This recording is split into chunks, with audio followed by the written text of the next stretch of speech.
Hello everyone, I hope you're all doing well. I'm Jordan, and boy oh boy did I not expect this. So yeah, Disney had their investors meeting. It was early in the morning for me, like 1-2 o'clock. At least that's when some of the news broke. My girlfriend told me that Hayden was cast as Darth Vader again.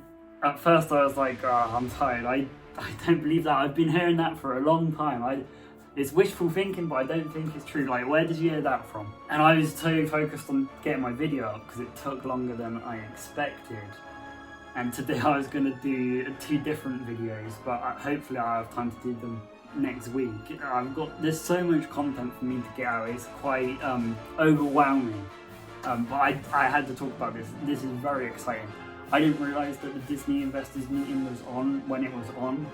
And a lot of people was like, no, it's going to be rubbish, Disney's losing a lot of money, they're cutting a bunch of things, but it doesn't look like Disney is going anywhere. They look pretty strong. I would say that in terms of Star Wars content, they are looking stronger than they ever have before. It is crazy. I'm sorry I'm speaking really fast. I'm just really excited about this news and I just want to get it all out there. But I just wanted to give you a little background. The Star Wars video is the one I want to do first because it's the one that I care about the most, but I do love Marvel as well. So that'll be up next. So don't worry, Sam, I know you're going to watch that video. I got all your Marvel needs covered. This was crazy. Like, I woke up like 2 hours before filming this and there was just an overload of content. I was watching Star Wars Theories live stream about it, trying to find out all this information.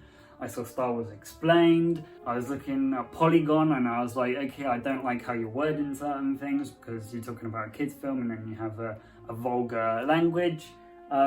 So that is a little dig, but I was like, no, I'm not reading that. If you're gonna be like that with a kid's film, I'm gonna look at someone more reliable like Deadline. So I looked on Deadline and IGN. IGN didn't have all the information, but they had all the Star Wars and Marvel stuff, but I want all of the Disney stuff. So yeah, I had to quickly see what was going on because I went to bed late last night after doing my video and I've got work tomorrow and Sunday, so I can't record these then.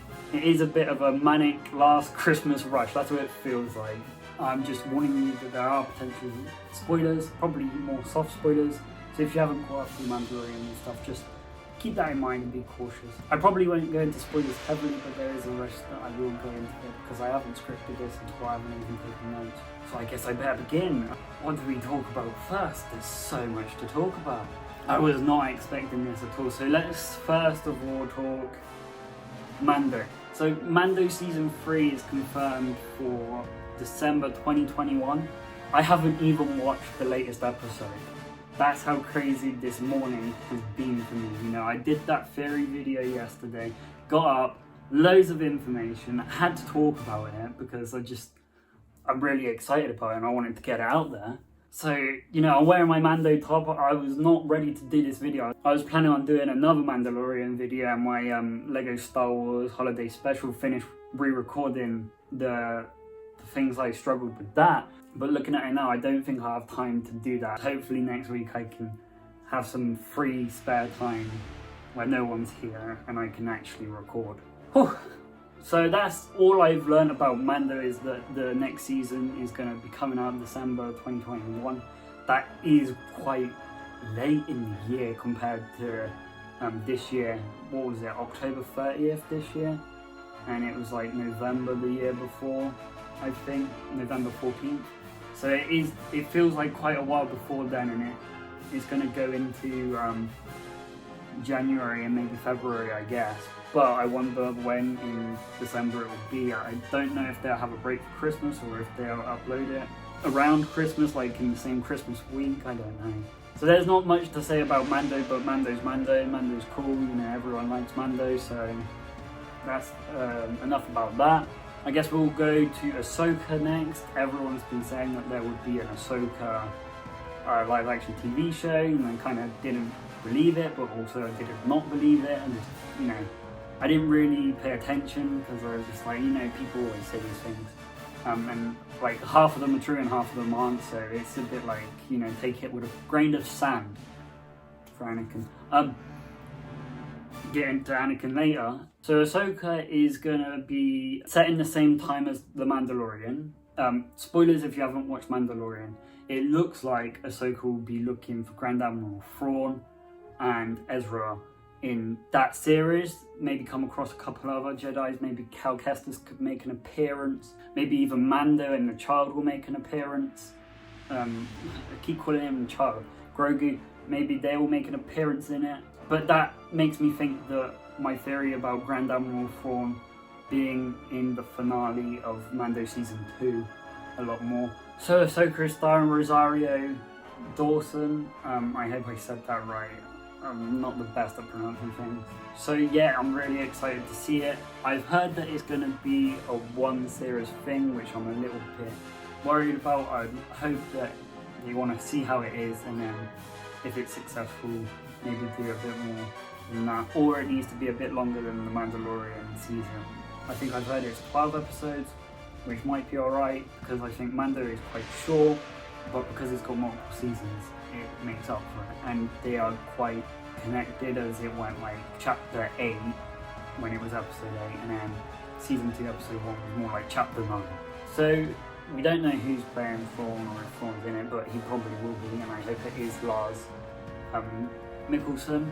So next I want to talk about, what is it called? So next is Rangers of the New Republic.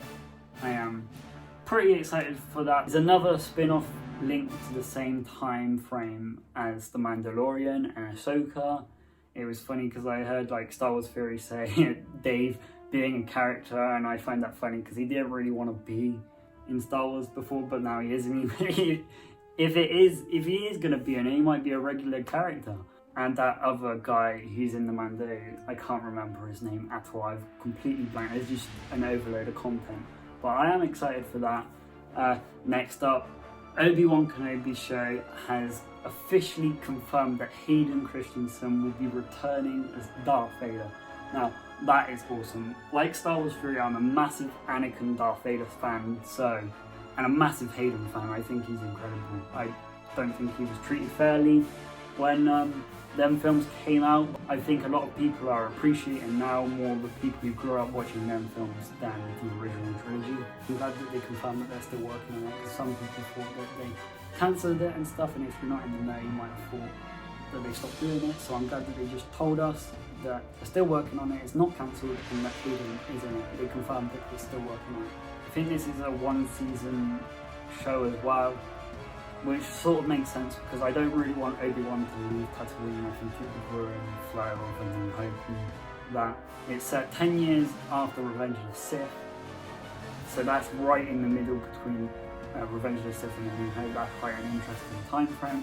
I hope we get some sort of visions of how he felt directly after Revenge of the Sith, the bits that we didn't see. A sort of like the Vader comic where we saw Vader shortly after his transformation, after getting off of the table, the operating table. A bit like that. I would like to see stuff like that. I hope we get Liam Neeson's Qui-Gon Jinn back in a Force Ghost. Hopefully he learns how to become a Force Ghost, and he at least communicates with Obi-Wan on Tatooine.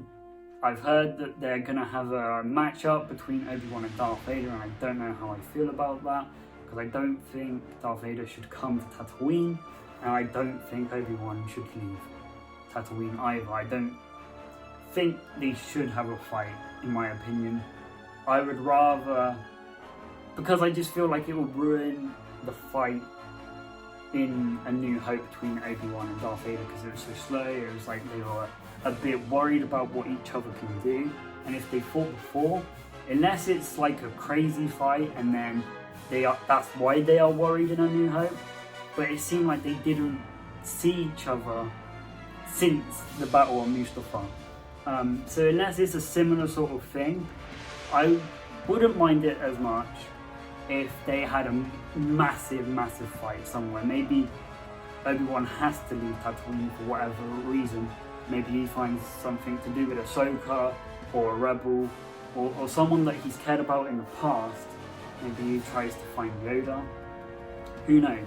But I'd like it if they were not on Tatooine, because then you think Vader's too close to Luke. He would like that is a bit too plot armoring. And obviously, I don't think Obi-Wan should know nothing about the Death Star. So I hope that they somehow interconnect. Maybe Obi-Wan sort of wants to like attack the Empire and hurt them in certain ways while he's looking after Luke as well. I'd be okay with that. But if they do fight, which I heard that they will, I think that's pretty much confirmed, it needs to be probably a bit more intense than the Battle of Mustafar, because I like the idea of Obi-Wan being scared of what Vader's going to do to him, and I like that Vader's cautious about what Obi-Wan's going to do to him.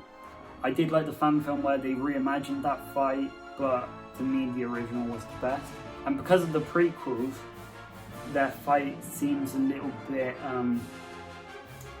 lackluster to the audience of the prequels, because, you know, it's more like an elegant sword fight, more like knights, like a duel. Well, not so much like eloquent like in the prequels, you know, doing flips and all that martial arts sort of stuff. But it was much more like a sort of duel that you would expect knights to have, and then, you know, more martial art people in the prequels, and then just brutal in the sequels, just trying to kill each other really brutally. So I think, you know, they need to have sustained serious injuries, or there needs to be a lot of emotion in there. You know, I think for Obi-Wan, the fight needs to take an emotional toll on him. And maybe Vader loses some limbs again that he has to get repaired, and he is brought to the brink of death by Obi-Wan, which is why he's cautious in A New Hope. And I hope that Vader really gets into his head, and I hope that, you know, Obi-Wan has like severe PTSD about what has happened, what Anakin has done, or Vader, and we see a bit more of Order 66. Maybe Obi-Wan witnesses it, like actually witness some Jedi die in front of him. I'd like if they sort of spoke to each other in the Force a little bit, not too much, but, you know, sort of trying to get into each other's heads. Maybe everyone tries to bring Vader back a little bit. And I'd like to see Obi-Wan looking after Luke a little bit from the distance, and fighting Tusken Raiders and all that stuff. It would be nice to see a bit of Han Solo maybe.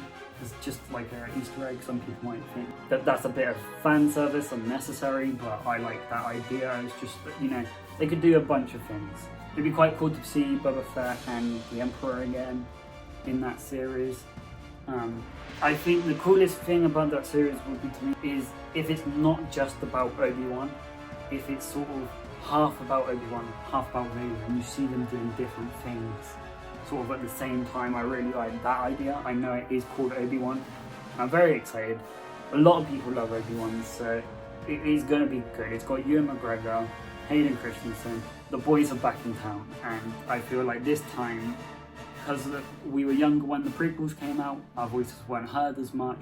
I think they'll be much more appreciated this time around. I know Ewan was more than Hayden, but I just hope that Hayden does get appreciated for his acting talent as Vader. I think I heard that Star Wars Explained said that we'll probably see Vader in the Bacta tank unsuited. I hope we do, you know, a bit like Star Wars Theory's fan film where you see Vader in the Bacta tank and you see his face. That would be awesome. He would love that too. Even if it is sort of copying him, I think he wouldn't be sour about it. But yeah, it's an exciting time for Star Wars. Let's go to the Bad Batch now. The trailer for that looks absolutely insane. I loved hearing Palpatine saying his famous lines, "The Republic will be reorganized into the first galactic empire," with all the clones there. I just liked that a lot of the clones were pure white. They had all their personality stripped from them, all their colourful armour. I know that they might not have been in a particular battalion or platoon or whatever, you know, they might have not been in a division dedicated to a Jedi, which is why they had that. But what is the Bad Batch going to be? Because it takes place during Order 66, so I'd like to see some of their missions before that as well. I think we will. I have no idea how long this is going to be as a series, but it's good to get Clone Wars content again, because it is basically Clone Wars content. It'd be nice to see Echo again. Star Wars Theory was saying that they might not have inhibitor chip because they're defective clones, and Who knows? They might not, some might. Or they might have the chips, but they are strong enough to fight against it. Maybe the smarter ones are, like the captain, the tech guy. Maybe the more tanky guy and the sniper and Echo can't fight it. Maybe they've got weaker minds in a way. Or because they're defective clones, that they can fight it. Or like Star Wars Theory said, that they don't even bother putting inhibitor chips in them. Or, some execute Order 66 and some don't, and they have to fight each other, but they don't want to kill each other. Because, they're like a band of brothers, literally. And it's going to be heartbreaking to see. Because we saw them, and it looks like they're going to fight their clone brothers, and it's going to be pretty heartbreaking. I know they're not as attached to the regular clones as regular clones are with regular clones, but I think this is going to have a really big emotional impact. Some of the biggest emotion we've seen from the Clone Wars content. I wonder if we'll see them hunt down Jedi and see more executions from Order 66. It's going to be pretty brutal, I think. But all the locations look really cool. It looked like there was a Sarlacc pit. I just can't wait. Seeing Tarkin saying what you pulled off was rather impressive, or whatever he said, he was sort of complimenting them, but he wasn't pleased. It looked like he was going to tell them off. Maybe the new stormtroopers will want to arrest the Bad Batch for treason, execute them. I have no idea how this would end, if they all die by the Empire, join the Empire as some elite squad. Imagine that, if they join an elite squad that we see in the future in something. That would be insane. Maybe they inspired Death Troopers to be made in the first place. I don't know if that was ever explored, but I think because you have to be a certain height and a certain build, and you have to have a certain athleticness about you. You got to be fast and strong and that. I don't know if they were genetically enhanced in any ways. I can't quite remember. I wonder if they ever explored that, but it'd be cool to see Tarkin. It would be cool to see if any other clones defect or take their inhibitor chips out. But I think it's going to be an emotional ride, and I look forward to it. Another thing I want to say about Ahsoka, Rangers of the New Republic, and obviously the Bad Batch is all three are being worked on by Dave Filoni, and I think Jon Favreau is working with Rangers of the New Republic and Ahsoka. So that is awesome. They're going to do a good job. You can trust Dave Filoni to do anything in Star Wars well. I think Jon has earned that as well, especially with what he's done in other things. Like, say what you want about the Lion King remake, it wasn't awful, but Iron Man was incredible, and he's a great actor as well, so it'd be nice to see him in some sort of capacity in one of these shows in live action. I know he was Pre-Vizsla, I think that's the name. There's a few different Vizslas with P's or whatever. There's a P and a V in some Mandalorians, so don't rip into me for getting it wrong. I've seen comments like that. It's like, it is funny. One thing I was going to say in another Star Wars video, it's funny when a casual fan gets something wrong about Star Wars, and all the mega massive Star Wars fans are just all look at them and no, you're wrong, it's this, it's from this book, this game, this show, this film. It's like how you would have in a Western where someone new walks into the saloon and then everyone, all the regulars are like, the piano stops playing, or the Cantina band in this instance, that's what it makes me think of. It's like casual fan gets something wrong about Star Wars. Mega Star Wars fans execute Order 66 on that person. How is it that there's so much?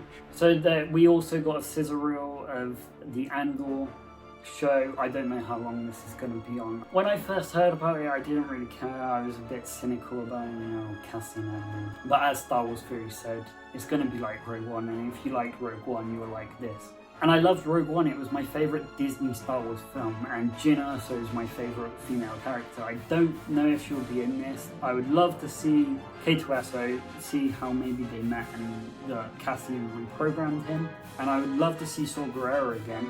I love Forrest Whitaker, so I hope he would return as the character. But I really didn't like Saw Gerrera when we first saw him.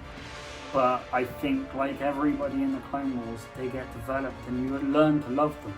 You don't like them to begin with, but Dave just has this thing. And he just makes you care about all the characters. Or most of the characters. There's probably a few that, you wouldn't. But that Saw Gerrera was one, and I think it would make sense to see them. And I love the whole style of Rogue One, and the Andor series looks similar to it where it's all dirty. The rebels are doing dirty things that aren't honest or, you know, acceptable even in war times.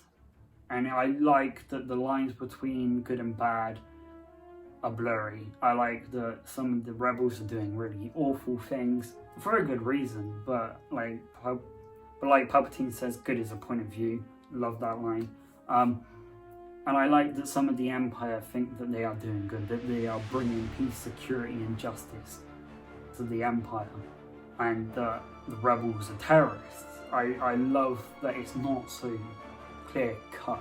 You know, the Empire obviously commits war crimes. I don't know if there's any Star Wars universe version of the Geneva Convention, but it's quite clear that even in Star Wars laws that they do break a lot of war crimes, you know, blowing up planets, and what they did on Mandalore was horrific. You know, it's sort of like nukes in our land, you know, nuking places. But in the past, rebels haven't really been seen like that. They've always been seen as the good guys, you know, very Luke Skywalker-y, you know, as my mum would say, a bit wet, you know, a bit Captain America, all good all the time, no flaws. And I just like that we're starting to see that they are not so clean. You know, a bit like Harvey Dent in The Dark Knight, you know, it's Gotham's White Knight. And you know, Joker brought him down for Batman, and Joker's lovely. And he's dirty. Now, I hope that we would get to see some other characters. It might be a bit strange if we say, sort of Bodhi Rook, like Cassian goes to this Imperial facility to do a mission. And then it's like, oh look, there's Bodhi just doing his thing before he defected. I don't know. I don't know if we'll see Director Krennic or Galen Erso, because they are obviously working on the Death Star. And I think if they showed them that Cassian would be knowing too much about the Death Star before he needed to, unless that's near the end when they start learning about it. Maybe not necessarily Cassian, but the other guy he meets at the start of Rogue One. Some of these things are cool to think about, but then there's like a lot of plot armor there, and you want to stay away from as much plot armor as possible. But I think out of all of the characters in Rogue One, the people we're going to see is Tarkin, and I hope it's the guy from Holby City who played him in the past. I think he did an excellent job. People compared him to Peter Cushing before, when he did Sherlock Holmes, you know, and I think he did an excellent job. I'd like him to return. You know, even though a lot of people weren't so happy about his CGI, I think it was pretty impressive. He didn't bother me too much. I like continuity, so, but maybe they could just make him look like him without the CGI, you know, maybe with prosthetics and stuff. You know, maybe more practical effects would make the illusion better. We might be able to see Bail Organa and Leia a bit more. That's just something that I've just thought about. Maybe R2-D2, C-3PO, it's not essential, but you know, that could be a little fan service thing that we see. It would also be cool to see Vader and Palpatine maybe from afar. I think Andor's going to have a very sort of Black Ops approach, you know, maybe a bit sort of James Bondy. You know, these are the dirty guys that do dirty missions, you know, deniable operations sort of thing, off the record, that sort of thing. And I really like that vibe, so I'm very excited for Andor. I'm not being cynical about it anymore. And I know a lot of other people are being cynical about all the new Star Wars content, saying, oh, there's loads of Star Wars shows we don't care about and like 2 that we do. All Star Wars stuff is pretty good until it's out there, and then you can make your own judgment. You know, I think until you see it, you can't really judge it. Because all the Disney Star Wars I haven't been excited for, I've liked the most. I wasn't excited for Rogue One. I was like, how can you make a film about a paragraph from A New Hope? I wasn't excited for Solo. I enjoyed that, not as much as Rogue One, but I enjoyed it. You know, Donald Glover was the real star of that film. You know, he did an amazing job. I like Donald Glover a lot. You know, he's a great singer, dancer, comedian, actor. He can just do so much. He's so talented and he has so much charisma. I think he could do anything that he wants in the entertainment world. He has a lot of dedication. I have a lot of respect for him. And he's really inspirational. If you look at all the things he does, you know, he puts a lot of heart into it. He's definitely not faking it just for money or whatever. You can tell that he really enjoys what he does. And like The Mandalorian, I wasn't that bothered about that. I was a bit cynical. Oh, they're trying to copy Boba Fett without having Boba Fett. They're just replacing him. But I was definitely a lot younger when I was like that. I think with the fallout of The Last Jedi, I was a bit more prone to thinking that about Star Wars, and now I've matured, I've stopped listening to other people saying, you know, oh, this is bad, this is bad. Disney Star Wars has had problems, you know, certain people have said weird things like the Force is female, that's dumb. It's like saying oxygen is a man. You know, it makes no sense. The Force doesn't need a gender, it's not that sort of thing, but that's something you can easily forget about, and I'm willing to sort of forget about The Last Jedi being like such a thing it was, like with Rian Johnson saying the things he did, and hoping that Disney can fix it, make fans on their side, and just give us good Star Wars content. That's all I want. I don't really care about the politics and that, I just want good Star Wars. And The Last Jedi for me wasn't good. But you're totally fine to like it.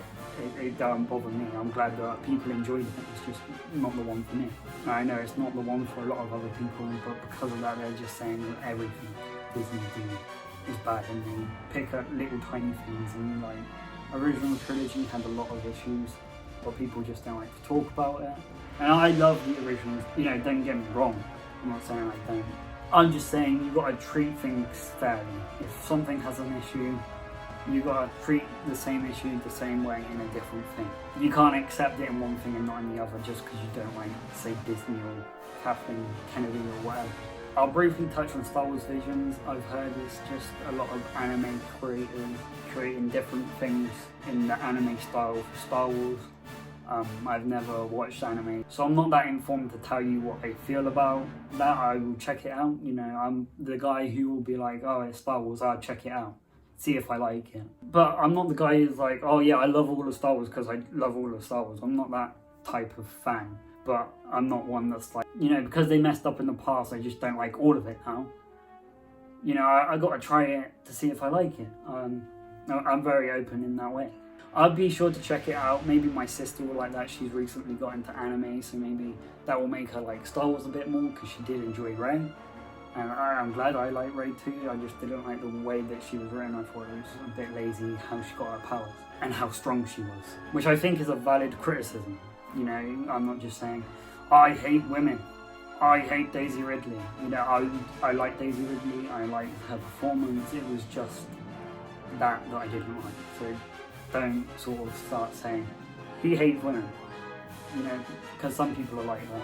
Now, Lando is a very interesting one. I am very excited about that. That was a surprise to be sure, but a welcome one. I heard Star Wars Explained said he would like it if it was old man Billy D. Williams being Lando, telling people about his stories, maybe the girl he met in Rise of Skywalker, because there's some sort of importance to them meeting. You know, they were in the Lego Star Wars Holiday Special together as well, so there's definitely some importance there. And when he's telling people stories, that it's going to be him as Donald Glover when he was younger, and that does sound like a cool idea, but personally I want an explanation of what happened to him after he was with Luke looking for the dagger, and why he ended up on Pisana, and what he was doing from the events of when he was last with Luke till Rise of Skywalker. It seemed like he was really invested with Luke in doing it, and then after he was just gone. He was not in the picture at all, and I want to know why and that sort of thing. Acolyte is an interesting thing. I think the title looks really cool. I don't know too much about it. I know it's in the High Republic. I don't know if any of the High Republic books have come out yet. I'm not overly excited for it, but I'm not excited for it either. I think it could be interesting. I've heard things that it could be about Sith and stuff. It's the final days of the High Republic, which I find quite exciting. And I wonder if it has something to do with Plagueis. You know, there's two things I think a lot of fans really want in canon, and that's most of the Old Republic stuff that isn't in canon, you know, Revan, etc. And to actually see Darth Plagueis in the flesh and have that in canon, not just Palpatine talking about Darth Plagueis. I don't remember how long ago the High Republic is set, but I know it's not before Yoda is born. I know that he is somewhere. I know that he is alive during this time period. So potentially, if the timelines add up, I don't remember how long Darth Plagueis' race lives for, but perhaps the fall of the High Republic could be linked to Tenebrous, or maybe Tenebrous' master. So we get the little bit of Plagueis, like an introduction to Plagueis. I definitely want something Sithy, and I heard that it's a thriller, so that sounds exciting. Some sort of murder mystery, perhaps. You know, killing Jedi, maybe a bit like that episode arc in the Clone Wars where Barriss Offrey was, you know, bombing the temple and stuff like that, and Ahsoka got blamed and exiled and expelled from the Jedi Order, you know, that sort of thing. Perhaps it is a Jedi, Dark Jedi. Like Star Wars Theory said, I love a Count Dooku show following young Count Dooku. He said about the book, and I definitely want to check it out. I didn't hear about it, but a canon book about Dooku and his best friend Cypher DS, you know, if you know who they are, then that just sounds awesome. And last for the shows on Disney Plus is a droid story. I heard that this is following C-3PO and R2-D2. I feel like this will probably be a bit like Lego Star Wars Droid Tales, and I haven't got a problem with that. And I wonder if it'll be a bit more serious, sort of more like when C-3PO was telling the Ewoks about what happened in the Star Wars trilogy leading up to where they were at the Ewok village, rather than the light-heartedness of Lego Star Wars Droid Tales. Either is fine. I don't know if it'll be animated or live action, probably animated if I had to guess. But, you know, Star Wars content is Star Wars content. As long as it's good, I'll be happy. And we have one film called Rogue Squadron, so no guesses what that's about. You know, Rogue Squadron's the game franchise. Played a little bit of it on GameCube. I've still got the game and the GameCube, so I definitely want to play it. And I think it will sort of be a follow-up from Rogue One and maybe the formation of Rogue Squadron. So we might see a bit of Luke. I don't know when this is set, if it's going to be, you know, sort of Empire Strikes Back time or shortly before, because obviously Rogue Squadron was formed by then, or if it will be like a New Republic version of Rogue Squadron. And it as a film sounds really cool, and I really liked how Patty Jenkins was talking about it in the little teaser we got for it. It looks like it means a lot to her, explaining that her dad was in the Air Force and he sadly lost his life, and that she was really inspired by him and wants to make the greatest fighter pilot film possible, and she hasn't had the chance to. The right opportunity hasn't come up, like nothing that she's been interested in has come up till now. And I like that, you know, she's roller skating and then she puts the helmet on and the orange overalls and goes into an X-Wing. I think that this will be an important film for people in the Air Force and for people who have family members in the Air Force, especially ones who have lost their lives through it. I think it feels like a nice sort of military appreciation film from how she was talking about it, because it means a lot to her. So I definitely think it'll be important in that way. It feels like it's going to have a good cause and message to it, as well as being a fun Star Wars film. I expect they're just going on missions, dogfighting, that sort of thing. I'd like to see Luke. Maybe that could be where Sebastian Stan comes into play in Luke. I know that he looks insanely a lot like young Mark Hamill, and a lot of people would want him to play Luke, and maybe that's how he can do it. And it'd be cool to be in Marvel and Star Wars. I don't know if he has said if he wants to be in it or not. Or like Star Wars Theory said, you know, the deep fake in Rise of Skywalker was fine. No one's better to play Luke than Mark Hamill. Maybe that would work. And I think Mark can make his voice sound how it used to sort of make it sound right. But that's exciting. So overall, I'm very excited. I'm not like one of these cynical people who are like, these are things that are unwanted. Some of them are unexpected and not necessarily things that I did want or think that I wanted, but I'm excited and I think that they can pull it off, and I think this is the strongest Star Wars has ever been since Disney has acquired it. We just need more news on Star Wars games now, because that is the one thing that I think is lacking. And I know there was some controversy with the Star Wars comics copying artwork from fans and stuff, but I don't know too much about it, so I won't get into that. The comics I've read, the Vader ones, are pretty good. I like them. I haven't read all the comics, like I haven't read all the books, and I think most of the books are pretty good.